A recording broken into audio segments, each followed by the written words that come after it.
As you indicated, elections is not everything. Elections are not where democracy begins and ends, but it certainly begins. And if you don't have or perceive to have a free and fair election, then the rest falls apart. If you don't have electoral observation, international electoral observation in your election, I think it's going to be complicated that you sell to the world that your election it was a true and real and fair election. You need observers from outside in order to prove that you don't have anything to hide.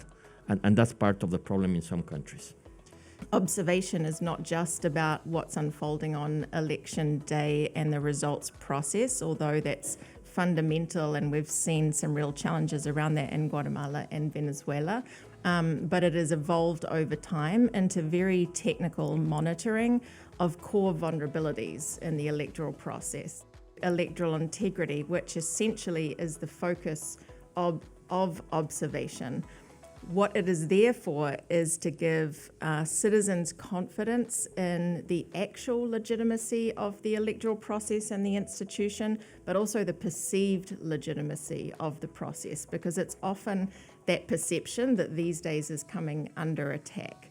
It's very, very easy to lose democracy. You can have a country that seems very democratic, but then because of this decline that you can see, this landsliding that we talk a lot, you can see it in some countries in Latin America. I won't mention names, but you can imagine which countries I'm talking about, in which you see that some people get to power, they stay in power, and then they want to change the rules. And they want to change the rules for the benefit of their political party, or because they are thinking of staying in power for a long, long time. And that political commitment, I think, is going to be extremely relevant for the future. Because it's difficult and complex, doesn't mean we should just kind of live with the status quo. It would be a mistake to surrender to frustration.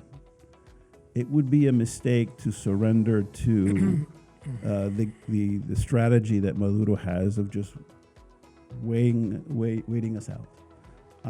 This could take months. It could take longer than that.